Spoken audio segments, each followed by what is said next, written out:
3 days later, Jake Morrison stood in a secret underground bunker beneath the Colorado mountains. Korath was healing fast, much faster than any human would. The alien general sat at a table designed for humans, looking too big for everything around him.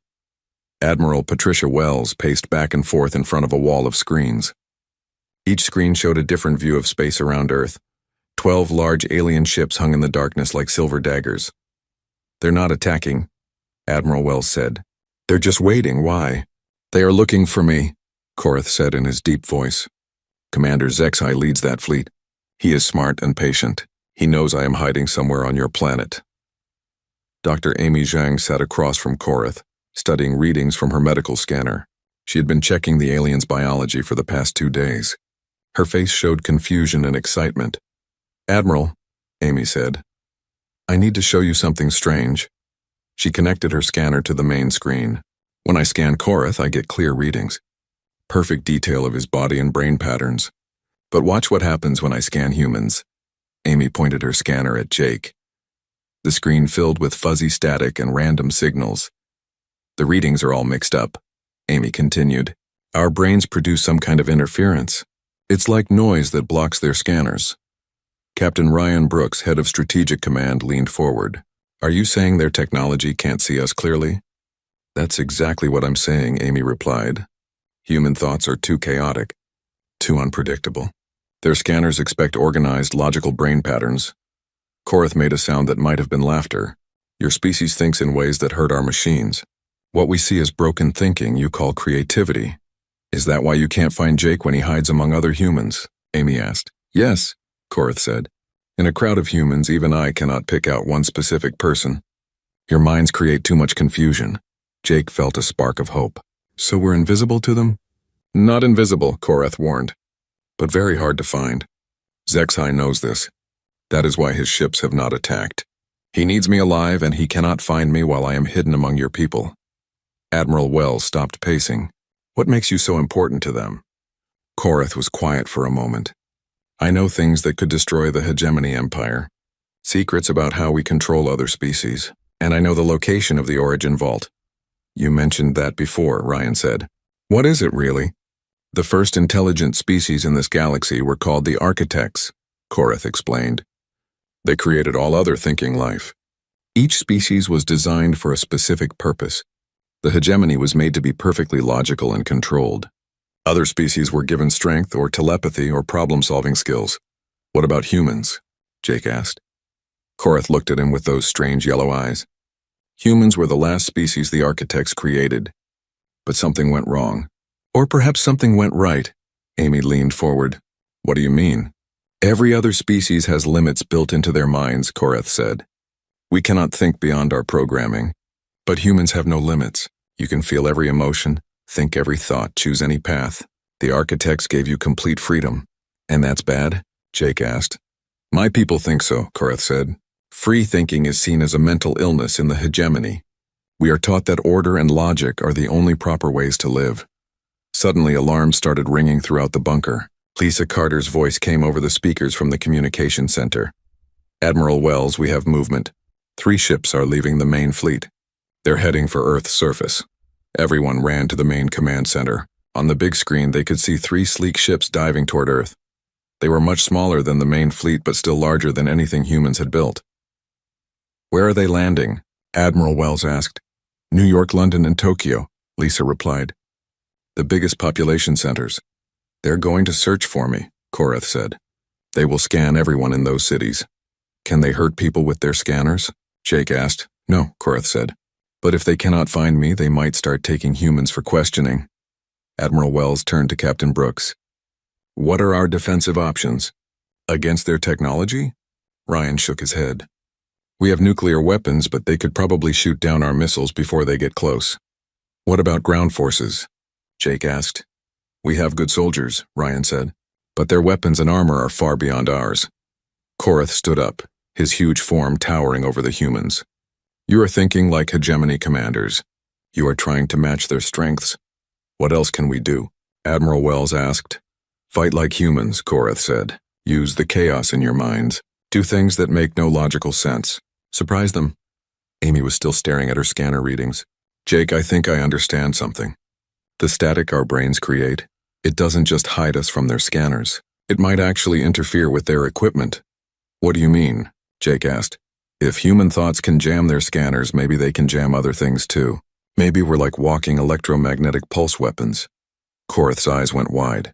That is not possible. No species has ever damaged our technology just by thinking. No species like humans, Amy said with a smile. We might be the first. Jake felt something he hadn't felt since this all started. Real hope, Admiral, Jake said. I request permission to go to New York. I want to see what happens when human soldiers fight these aliens up close. That's too dangerous, Admiral Wells said. With respect, Admiral, we need to know if Amy is right, and if Korath is correct about fighting like humans instead of trying to match their technology. Korath looked at Jake with something that might have been respect. In my empire, soldiers follow orders without question. But you choose to face danger to protect others. This is why my people fear you. Admiral Wells was quiet for a long moment. Finally, she nodded. Take a small team. But Jake, if Amy is wrong about this, you'll be facing weapons that can cut through tank armor. Then we better make sure Amy is right, Jake said. As Jake prepared to leave for New York, Korath placed one of his large hands on Jake's shoulder. Commander Morrison, the alien general said, you are about to show my people something they have never seen before. Humans fighting not with the best weapons or the best armor, but with the best hearts. Jake nodded and headed for the transport. He had no idea if they could really fight beings with such advanced technology, but he was about to find out what humans could do when their freedom was threatened. And somewhere above Earth, Commander HFY was about to learn why the architects had made humans different from every other species in the galaxy. Jake Morrison crouched behind a burned-out car in the middle of Times Square. 2 days had passed since the alien ships landed, and New York looked like a war zone. The hegemony soldiers were 8 feet tall, covered in black armor that seemed to absorb light. Their weapons fired beams of energy that could cut through concrete like butter. But something strange was happening. The aliens kept missing their shots. Danny, moved to that building, Jake whispered into his radio. Danny Rodriguez ran across the street in a zigzag pattern. The alien soldier tracking him fired 3 times, but each shot went wide. Their aim is terrible, Danny said, breathing hard as he reached cover. It's like they can't predict where I'm going. Jake smiled grimly. Dr. Amy Zhang had been right. Human unpredictability was more powerful than anyone had imagined. The battle had started when the hegemony forces began systematically scanning civilians in Times Square. They were looking for Korath, but their scanners kept giving false readings whenever humans were nearby. The alien commander had grown frustrated and ordered his soldiers to start taking humans for individual questioning. That's when Jake's team had struck Marine. Colonel Steve Parker was leading the main assault from the north. His voice crackled over the radio. Jake, these things fight like robots. Perfect formation, perfect timing, but they can't adapt when we do something unexpected. What do you mean? Jake asked. I sent 3 men to charge their position head-on while the rest of my unit circled around back. Any human commander would have split his forces to cover both threats. But these aliens kept all their soldiers facing the direct attack. They couldn't understand why anyone would do something so tactically unsound. Jake watched as another alien soldier tried to target Lisa Carter, who was providing sniper support from a rooftop. The alien calculated the perfect firing solution based on her previous shots. But Lisa deliberately missed her next shot on purpose, then moved to a completely different position.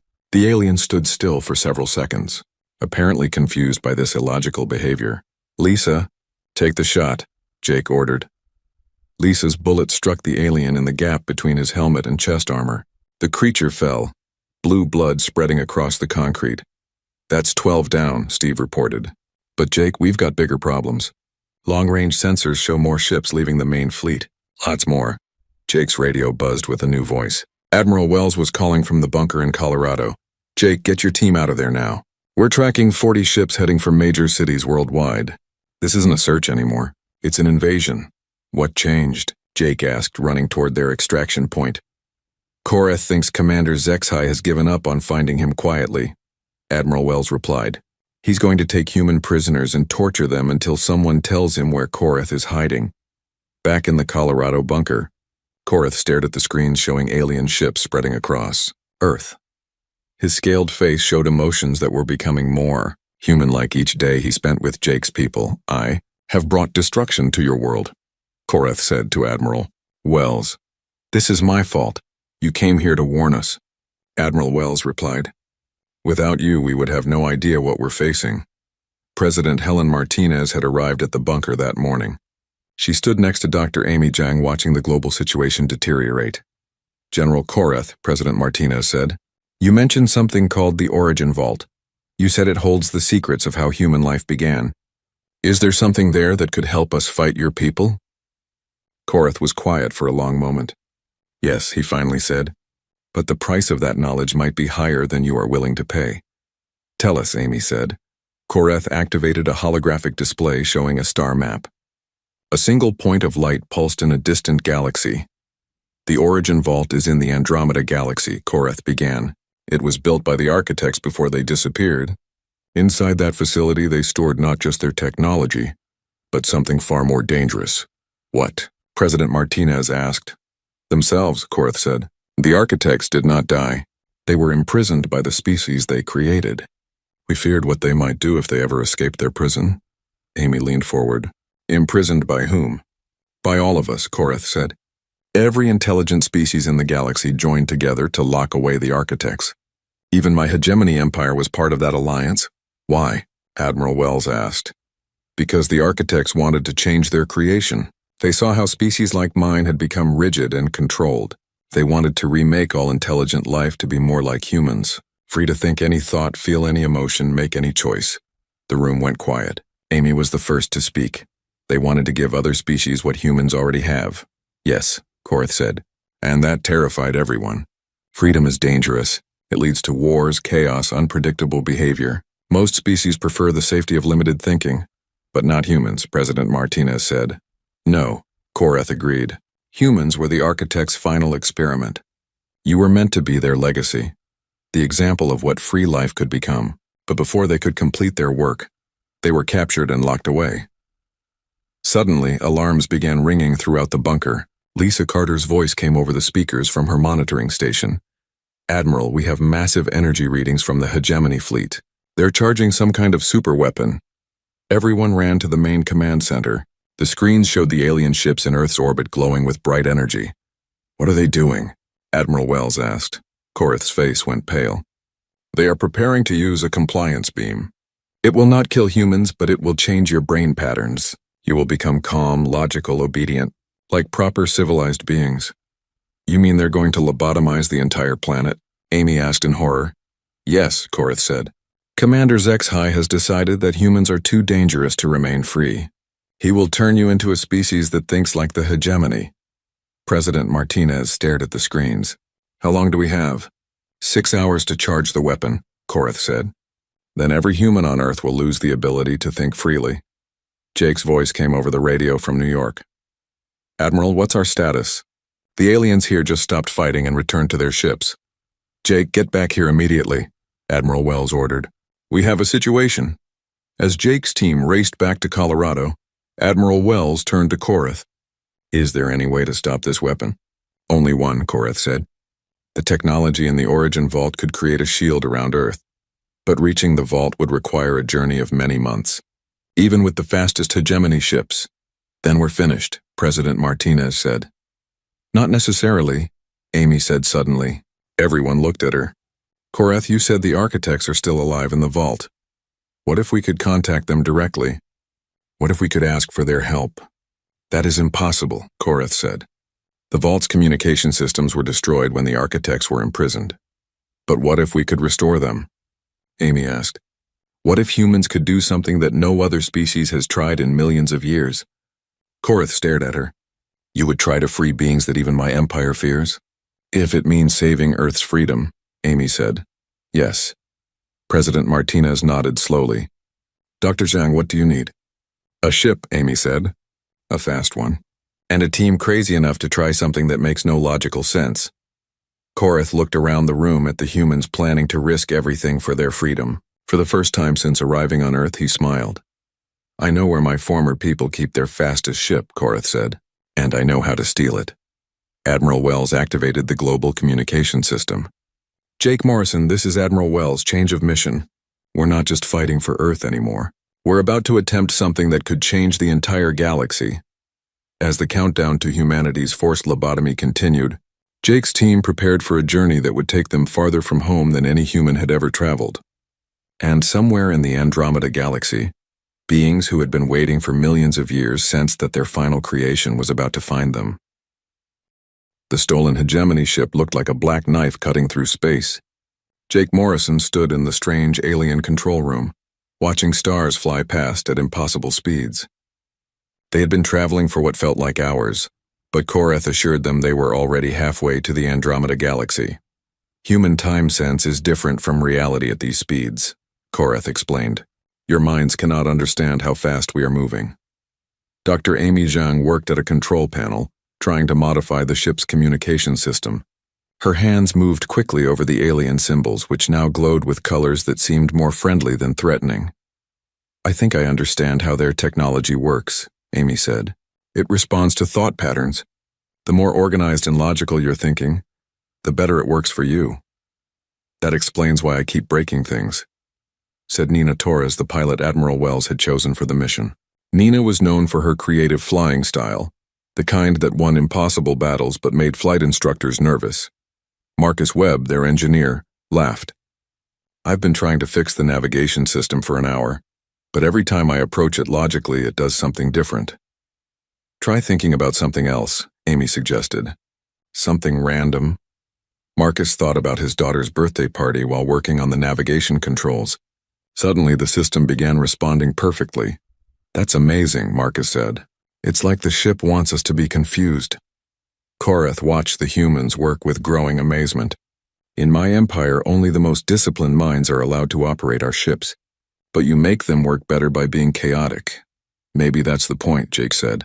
Maybe the architects designed this technology for minds like ours. They had been traveling for 6 hours when Amy's communication modifications finally worked.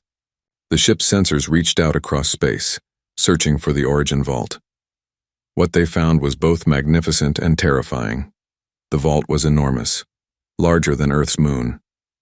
It hung in space around a dying star, its surface covered with structures that seemed to twist and change as they watched. But there was something wrong with it. Parts of the station were dark, and debris floated around it like the remains of ancient battles. It's been damaged, Korath said, his voice quiet. The prison system is failing. Is that good or bad? Nina asked. I do not know, Korath admitted. No one has spoken to the architects in millions of years. As they approached the station, Jake felt a strange sensation in his mind. It was like hearing whispers in a language he almost understood. Does anyone else feel that? Jake asked. Yes, Amy said. It's like something is trying to talk to us. Suddenly, the ship's communication system activated on its own. A voice filled the control room, but it wasn't speaking in words. Instead, it spoke directly into their minds. Humans, the voice said, and the word carried feelings of surprise, hope, and deep sadness. You have come at last. Who are you? Jake asked aloud. We are the architects. We are the ones who dreamed you into existence, and we have been waiting so very long to see what you would become. The ship's screens filled with images. Jake saw the galaxy as it had been millions of years ago, when the architects ruled everything. They had been beings of pure energy, creating life wherever they went. But they had made each species with limitations, boundaries on what they could think and feel. We thought we were being kind, the architect voice continued. We gave each species exactly what they needed to survive and be happy. But happiness without choice is just another kind of prison. Amy leaned forward. So you created humans differently. Yes, you were to be our final gift to the galaxy. Unlimited potential, unlimited choice, unlimited growth. But the other species feared you before you were even born. Why? Marcus asked. Because freedom is frightening to those who have never known it. The hegemony and others saw what humans might become, and they chose to lock us away rather than risk change. Jake felt anger rising in his chest. They imprisoned you just for creating us? They imprisoned us because we wanted to give them the same gift we gave you. We wanted to remove the limitations from all intelligent life, to make every species free to choose their own path. The ship suddenly shook. Warning lights flashed across the control panels. What's happening? Nina asked, fighting to control their flight. Korath checked the sensors. Zexhai followed us. He has 6 ships, including a command cruiser. Jake ran to the weapon controls. Can we fight them? Not with their numbers, Korath said. And Jake, Zexhai has something worse than weapons. He has a portable compliance beam. If he gets close enough, he can force us to think like hegemony soldiers. Then we need to get to the station fast, Amy said. But as they approached the vault, something unexpected happened. The ancient prison began to open. Massive doors that had been sealed for millions of years started to move. The architects are breaking free, Korath said, fear clear in his voice. Is that bad? Jake asked. Before Korath could answer, beings of pure light began emerging from the station. They were beautiful and terrible, like looking at the birth of stars, and they were heading straight for Zexhai's fleet. We have been patient long enough, the architect voice said in their minds. The time for imprisonment is over. Jake watched as the energy beings reached the hegemony ships. Instead of attacking, they simply touched the vessels. Immediately, the ships stopped moving. What are they doing? Nina asked. Exactly what we plan to do to your species, the architect replied. We are freeing the minds of those who held us prisoner. Through the ship's communication system, Jake could hear voices from the hegemony ships. But something was wrong. The soldiers were screaming, crying, laughing. They sounded like they were going insane. Stop, Korath said suddenly. You are hurting them. We are giving them freedom, the architect said. The freedom to feel everything they have been denied. But they're not ready for it, Amy said. Their minds can't handle that much change all at once. Jake realized what was happening. The architects were doing to the hegemony soldiers what Commander Zexhai had planned to do to humans. They were changing their minds by force. This is wrong, Jake said. You can't force freedom on people. That's not what freedom means. The architect voice became confused. But this is what we wanted for all our children. Complete emotional and mental liberty. Not like this, Amy said. Look at what you're doing to them. On the screens, they could see hegemony soldiers abandoning their posts, some sobbing uncontrollably, others attacking their own equipment in fits of rage. Their minds were breaking under the sudden weight of unlimited emotions. Freedom has to be chosen, Jake said. It has to be earned and understood. You can't just give it to someone who isn't ready. For a long moment, the architects were silent. Then their voice returned, sadder than before. We see. We have made the same mistake again. We thought we knew what was best for our children. The energy beings stopped their work and returned to the station. The hegemony ships drifted helplessly, their crews still struggling with their newly freed minds. There is another way, Amy said suddenly. Instead of changing people all at once, what if we could change them slowly? What if we could plant seeds of freedom that would grow over time? Explain, the architect said. A signal, Amy said. Something that would reach across the galaxy and activate dormant parts of alien minds. Not all at once, but gradually. Give them time to adjust to new thoughts and feelings. Jake nodded. Let them discover freedom for themselves. The architect voice brightened. Yes, this could work. But such a signal would require sacrifice. Someone would need to stay here to maintain it, and it would take generations to show results. Korath stepped forward. I will stay. I have seen what freedom looks like. I can help others learn to understand it. And we'll help from Earth, Jake said. We'll show other species that freedom and chaos don't have to mean destruction. The architect was quiet for a moment. You would reject the power we offer? We could make humans into gods, able to reshape reality with thought alone. No, Amy said. We don't want to be gods. We just want to be free, and we want to help others find their own freedom. Then you truly are our greatest creation, the architect said. You understand what we took so long to learn. The greatest gift is not power, but the wisdom to use it well. As Jake's team prepared to return to Earth, they watched Korath work with the architects to build their freedom signal. Soon, across the galaxy, the seeds of change would begin to grow. But first, they had to save their own world from Commander Zexhai's compliance beam, and Jake was beginning to understand that the solution might not require fighting at all. Jake Morrison's team raced back toward Earth in their stolen ship, but they were too late. Through the communication system, they could hear Admiral Wells' desperate voice. The compliance beam is charging. We have less than 1 hour before they fire. Dr. Amy Zhang worked frantically at the ship's controls. The architect's signal isn't ready yet. It needs more time to reach across the galaxy. Then we do this the human way, Jake said. He activated the communication link to Earth. Admiral Wells, this is Jake. I need you to broadcast a message on all frequencies. Every radio, every television, every communication device on Earth. What message? Admiral Wells asked. Tell everyone to think about freedom. Tell them to remember what it feels like to choose their own path. Tell them to think as loudly and chaotically as they can. Nina Torres looked at Jake like he was crazy. You want the entire planet to think at the same time? Amy proved that human thoughts interfere with hegemony technology, Jake explained. If 7 billion people all think freely at the same moment, maybe we can overload their compliance beam. Marcus Webb shook his head. That's the most illogical plan I've ever heard. Exactly, Jake said with a grin. That's why it might work. Back on Earth, Admiral Wells hesitated for only a moment before giving the order. Within minutes, every emergency broadcast system on the planet was active. President Martinez's voice reached every human being on Earth. Citizens of Earth, the president said, in a few minutes, aliens will try to take away our freedom to think for ourselves. They want to make us calm and obedient. But we are human beings, and no one can control our minds without our permission.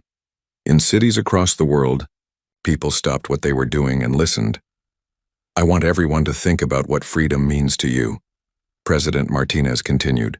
Think about your dreams, your hopes, your fears. Think about the people you love and the choices you've made. Think as hard as you can about being human. In New York, Marine Colonel Steve Parker and his soldiers stood on rooftops, looking up at the alien ships in the sky. They thought about their families, their country, their duty to protect freedom. In Tokyo, an old man remembered teaching his grandson to fly a kite. In London, a young mother thought about her daughter's first steps. In Moscow, a scientist thought about the joy of discovering something new. All across Earth, 7 billion human minds began to think freely, chaotically, beautifully. In space above Earth, Commander HFY prepared to fire the compliance beam. His ship's instruments showed the weapon at full charge, ready to pacify the troublesome human species once and for all. Fire, HFY commanded. But instead of the calm, organized beam that should have emerged, the weapon began to spark and smoke. The compliance beam had been designed to work on logical, predictable minds. It couldn't handle the chaos of 7 billion humans all thinking different thoughts at the same time. Commander, one of his officers reported, the beam is overloading. The human thought patterns are too complex. Our systems cannot process them. Then we will use conventional weapons, HFY ordered. Destroy their major cities. But when his soldiers tried to target Earth's population centers, their computers couldn't get a lock. The mass of human thought was interfering with every targeting system they had. Sir, another officer said, his voice confused. I'm reading strange energy patterns from our own crew quarters. HFY rushed to check on his soldiers. What he found shocked him. Throughout his ship, hegemony soldiers were sitting quietly, their eyes closed, but their faces showed expressions he had never seen before. Some were smiling, others looked sad. A few were even crying. What is happening to them? HFY demanded. Dr. Amy Zhang's voice came over the ship's communication system. The architect's signal is working faster than we expected. The freedom signal isn't just reaching other galaxies. It's affecting your people right here. HFY looked around his ship in growing horror. His perfectly disciplined soldiers were starting to feel emotions they had never experienced before. They were beginning to question orders, to think for themselves.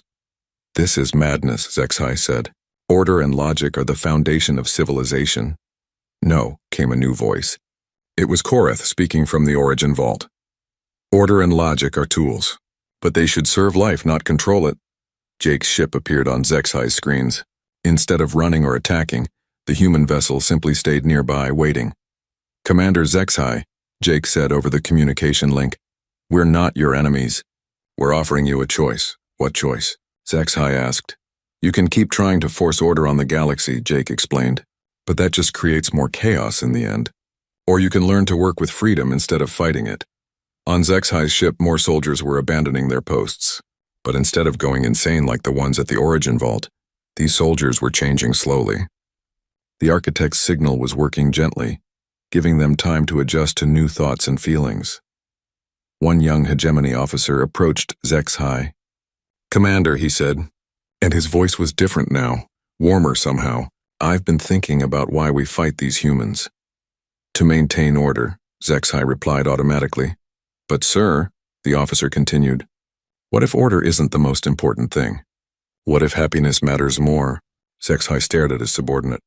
No hegemony soldier had ever questioned their mission before.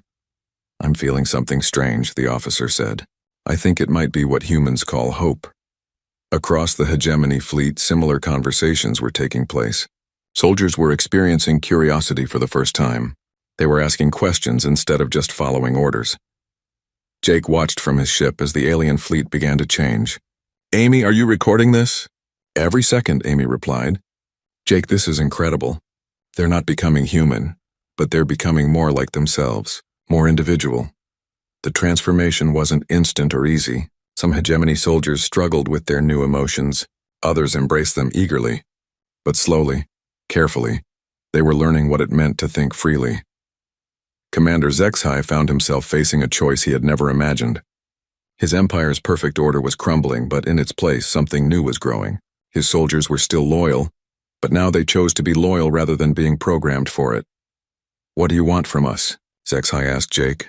Nothing, Jake replied. We just want to share what we've learned. Freedom isn't about chaos or destruction. It's about choice, and if we choose to remain enemies, Jake was quiet for a moment. Then we'll defend ourselves. But we'd rather be friends. Sci-Fi looked around his bridge. His officers were working more efficiently than ever before. But now they were doing it because they wanted to, not because they had to. I have never faced a choice like this, Sci-Fi admitted. That's what makes it real, Amy said.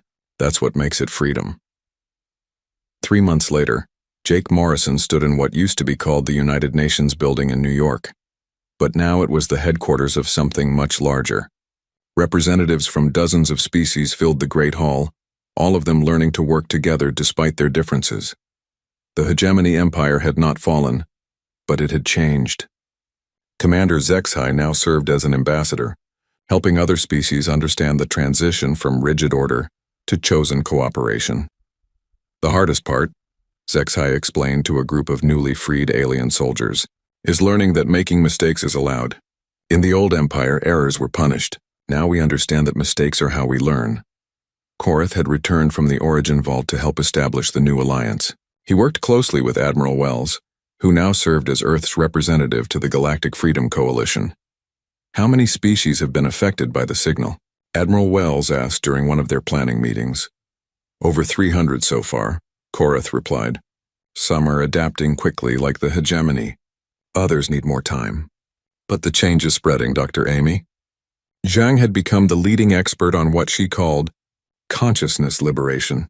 Her research showed that every species in the galaxy had the potential for free thought, but most had forgotten how to use it. The architects didn't create limitations in other species, Amy explained to a gathering of scientists from 12 different worlds. They just didn't activate certain parts of their minds. The freedom signal is like turning on lights in rooms that have been dark for millions of years. Jake had been promoted to Director of Human-Alien Relations, a job that mostly involved teaching other species how to disagree without fighting. It was harder than it sounded. The key, Jake told a group of confused aliens, is understanding that different opinions make us stronger, not weaker. When everyone thinks the same way, nobody thinks very much. The galaxy was far from perfect.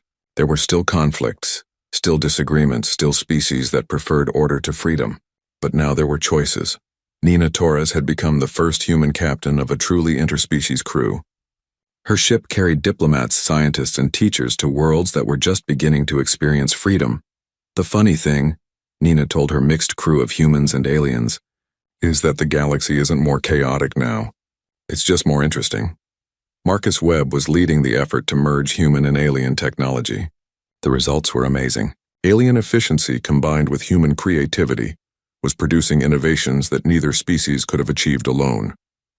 When you stop,